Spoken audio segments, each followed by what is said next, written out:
Hello everybody, Chess Coach Tendai here. I'm going to talk about a special piece today. It's called the knight. Please, whatever you do, don't call this the horse or the donkey. Please just call it a knight. It's a knight. Not a horse, not a donkey. It's a knight. The knight may leap to any square in an L shape.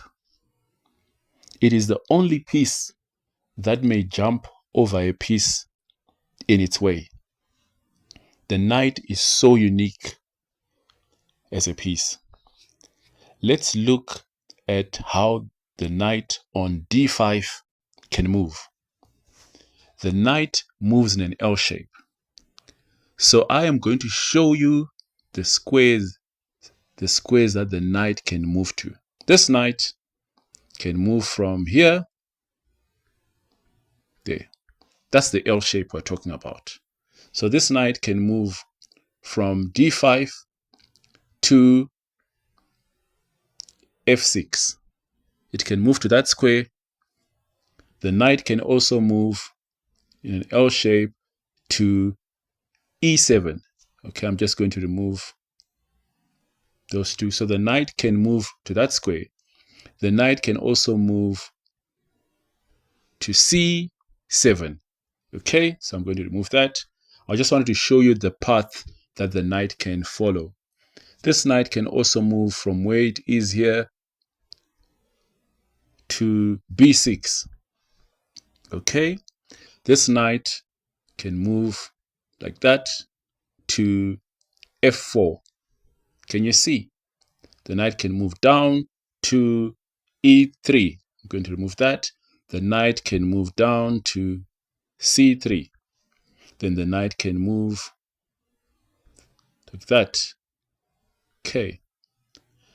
You will notice something here. This knight on d5 is on a light square. But when it moves, the color of the square that it lands on is a dark square. So it moves from light to dark, and then from dark to light. All right. The knight may leap to any square in an L shape. It is the only piece that may jump over a piece in its way. Let's go to that aspect of the knight's movement, the jumping. So let's remove these other pieces. Right. Now we're going to look at the starting position. So I'm going to do this.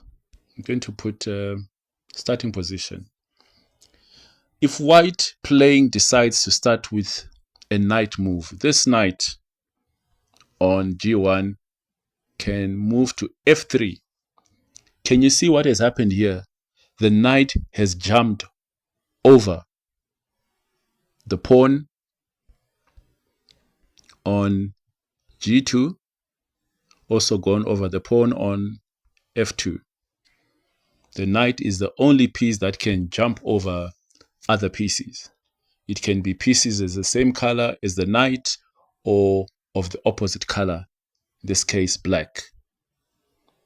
Okay, so let's clear the board and then we give different situations again. So let's say we've got another situation where we've got the knight, here.